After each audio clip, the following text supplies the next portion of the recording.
आओ चलो।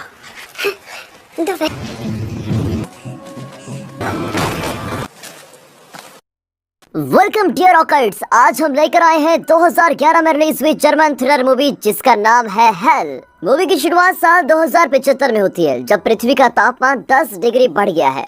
सभ्यता लगभग नष्ट हो चुकी है। फसलों के नष्ट होने से लोग दाना पाने के लिए एक दूसरे से लड़ते रहते हैं। गर्मी इतनी होती है कि लोग दिन में भी बाहर जाने से कतराते हैं और गर्मी से खुद को बचाने के लिए बहुत सारे कपड़े, ग्लव्स वगैरह पहन लेते हैं। इसी हालत में मैरी नाम की औरत, उसकी छोटी बहन लियोनी और बॉयफ्रेंड फिलिप इस बंजर जमीन के बीच सफर कर रहे होते हैं। उनका पुराना वोल्वो वैगन मेटल मैश और न्यूज़पेपर से ढका हुआ है ताकि गर्मी उन्हें जला न दे। उन्होंने सुना है कि पहाड़ पर हरियाली है और खाने के लिए फल वगैरह मिलते हैं, इसीलिए अब वे पहाड़ों की ओर जा रहे होते हैं। वे रास्ते में रुकी हुई कार्स और फ्यूल स्टेशन में खाना और पानी ढूंढने लगते हैं। अब सिचुएशन इतनी खराब है कि उन्हें टॉयलेट के पानी से अपनी प्यास बुझानी पड़ती है। उन्हें दूसरे सर्वाइवर से भी सावधान रहना पड़ता है, जो कि उनकी जान भी ले सकते हैं। एक दिन वो एक फ्यूल स्टेशन में पहुंचते हैं, जहां फिलिप अंडरग्राउंड टैंक्स और दूसरी कार से फ्यूल निकालने की कोशिश करता है। मैरी और लियोनी बिल्डिंग में खाना और दूसरी सप्लाईज को ढूंढते हैं। दोनों फिर बाथरूम के वाटर पाइप से थोड़ा पानी निकाल पाती हैं, पर इसी बीच एक अनजान आदमी उनकी कार से खाना और पानी चुरा लेता है। मैरी फिलिप को आवाज देती है और फिर दोनों उसका पीछा करते हैं, लेकिन वो गायब भी हो जाता है। और फिलिप डांटता है कि क्या हमेशा मुझे सबका ध्यान रखना पड़ेगा। मैरी उस आदमी को ढूंढने लगती है, लेकिन तब रियलाइज करती है कि लियोनी भी तो गायब है।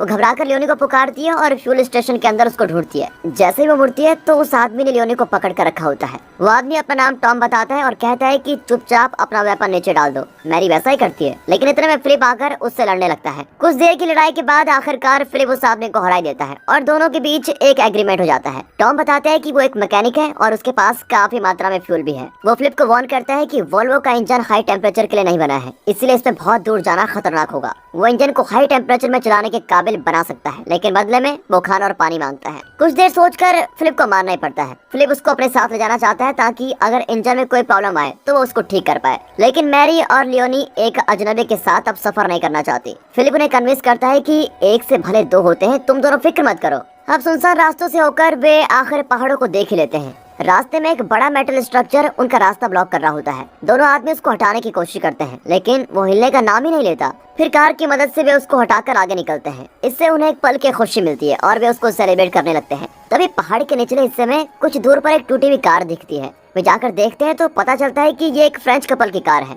उन्हें वहाँ पर थोड़ा खाना, पानी और फ्यूल भी मिलता है। फिर फिलिप वॉकी टॉकी पर मैरी को कांटेक्ट करता है और उसे कुछ बोटल्स और टिन लाने को कहता है, लेकिन मैरी लियोनी को अकेला छोड़कर नहीं जाना चाहती और फिलिप को खुद आकर बोटल्स वगैरह ले जानी पड़ती हैं। लियोनी अपनी दीदी को कन्विंस करती है कि मैं कार लॉक करके अंदर ही रहूंगी, तुम जाकर बोटल्स दे आओ। वहाँ जाकर मैरी उस कपल का फ्रेंच परफ्यूम ट्राई करती है और तभी उन्हें लियोनी की चीख सुनाई देती है। वे रियलाइज करते हैं कि वो बड़ा मेटल स्ट्रक्चर दरअसल एक ट्रैप था। वे बड़ी मुश्किल से ऊपर चढ़ते हैं, पर तभी मैरी का पैर फिसल जाता है और वो नीचे गिर जाती है। जब उसे होश आता है तो खुद को अकेली पाकर वो घबराई जाती है। फिर होश संभालकर वो आगे बढ़ती है और टॉम से मिलती है। वो बताती है कि जब मैं और फिलिप कार तक पहुँचे, सर्वाइवर्स का एक ग्रुप लियोनी को उठाकर ले जा चुका था। बदली हुई इस नई दुनिया में मनुष्य दूसरे मनुष्यों का मांस खाने लगते हैं। पृथ्वी अब पृथ्वी नहीं रही, ये एक नर्क बन गया है। तभी दोनों फिलिप के पास पहुंच जाते हैं। मैरी कहती है कि हमें लियोनी को बचाना होगा, पर फिलिप कहता है कि हमें पहाड़ की ओर जाना चाहिए। अब उस ग्रुप के पीछे जाकर हम रिस्क नहीं ले सकते। इनकी आर्गुमेंट के बीच टॉम कुछ दूर पर धुआं उठता हुआ देखता है। अब बिना टाइम वेस्ट किए तीनों उस जगह पर पहुंच जाते हैं तो देखते हैं कि ये सर्वाइवर्स का एक कैंप है,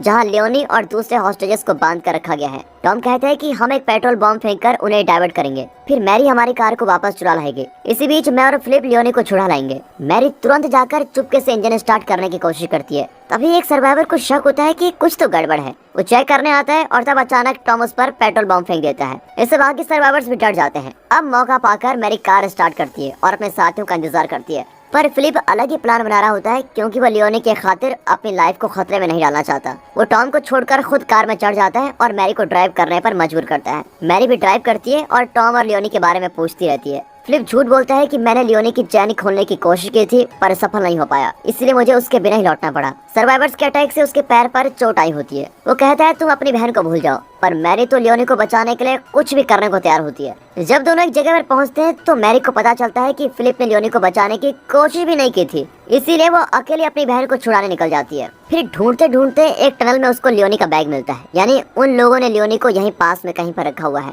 तभी पीछे से फिलिप आकर माफी मांगता है कि मैंने तुमसे झूठ बोला था, पर वो वादा करता है कि अब हम दोनों मिलकर लियोनी और टॉम को ढूंढेंगे। लेकिन पैर पर चोट लगने से उसे चला भी नहीं जाता। मैरी उसको वहीं रुकने को कहती है और जल्दी वापस लौटने का वादा करती है। अब जला देने वाली धूप में वो अकेली अपनी बहन लियोनी और टॉम की तलाश करती है। गर्मी से बचने के लिए वो एक पुराने चर्च में भी जाती है और वहीं जमीन पर सो जाती है। कुछ घंटों बाद एलिजाबेथ नाम की एक बुजुर्ग उसको जगाती है। मैरी चौंक कर उठती है पर एलिजाबेथ उसको शांत करके पानी देती है। फिर दोनों बातें करने लगती है। मैरी उसे बताती है कि उसकी बहन को कुछ लोग उठाकर लेकर गए हैं और वो उसको बचाना चाहती है। एलिजाबेथ कहती है कि मैंने तो नर मांस खाने वालों के बारे में सुना तक नहीं है, पर मैं तुम्हारी बात पर विश्वास करती हूँ और जरूर तुम्हारी मदद करूंगी, लेकिन उससे पहले तुम्हें मेरे फार्म में आकर आराम करना पड़ेगा। अब उसकी चिकनी चुपड़ी बातों में मैरी फंसी जाती है, यहाँ तक कि वो एलिजाबेथ को फिलिप की लोकेशन भी बता देती है और कहती है कि उससे भी मदद की जरूरत है। जब वो एलिजाबेथ के फार्म में जाते हैं तो वो बताती है कि सभी जानवर गर्मी के कारण मारे गए हैं। यहाँ खाने के लिए कुछ भी नहीं है, पर पास में एक तालाब है जहाँ पर हम कुछ मछलियाँ पाल रहे हैं। उन्हीं से मेरा और मेरी फैमिली का पेट भरता है।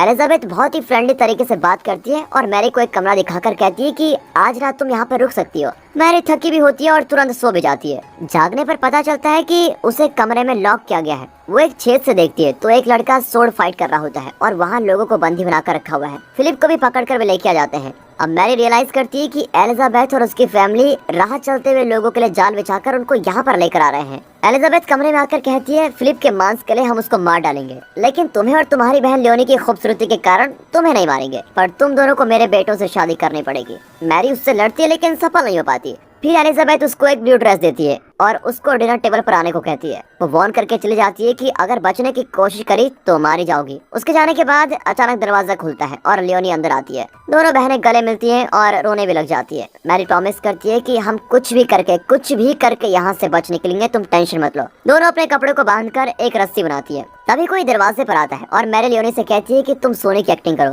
तभी एलिजाबेथ का बेटा मिका लियोनी के घाव पर दवा लगाने आता है। जब वो लड़की के बहुत पास चला जाता है तो अचानक मैरी उसको किस कर देती है, क्योंकि इन दोनों ने कपड़ों की रस्सी खिड़की से बाहर छोड़ी हुई थी। वो एकदम शॉक में होता है और तभी वो मिका को एक भारी लकड़ी से मारती है। मिका गुस्से में उसका गला घोंटता है, लेकिन लियोनी उसके सर पर किसी चीज से वार करती है और वो बेहोश हो जाता है। अब मैरी लियोनी को खिड़की से कूदकर जंगल में चले जाने को कहती है। उसके जाने के बाद मैरी ब्लू ड्रेस पहनकर अपना नाटक जारी रखती है। वो नीचे जाती है तो उसे एलिजाबेथ मिलती है जो डिनर की तैयारी कर रही होती है। वो पूछती है कि मिका कहाँ है। मैरी कहती है वो लियोनी के घाव पर दवा लगा रहा है। फिर वो मैरी को किचन में लेके जाती है जहाँ एलिजाबेथ की पूरी फैमिली नर मांस खाने के लिए बिल्कुल तैयार बैठी हुई है। खाने से पहले वो कोई डरावना मंत्र पढ़ते हैं। मैरी के आगे भी एक प्लेट रखी जाती है। वो घबराकर भागती है पर मिका जिसे होश आ गया है वो मैरी को दरवाजे पर रोक देता है। अगले सीन में मैरी को एक जगह बांध कर रखा होता है। तभी मिका आकर फिलिप को मार डालता है और उसके मांस को खाने के लिए तैयार करता है। उसके जाते ही मैरी फिलिप पर लगा हुआ चाकू निकालकर खुद को आजाद कर लेती है। वो बचकर एक दरवाजे पर पहुंचती है जिसके ऊपर टॉम और दूसरे लोगों को रखा गया है।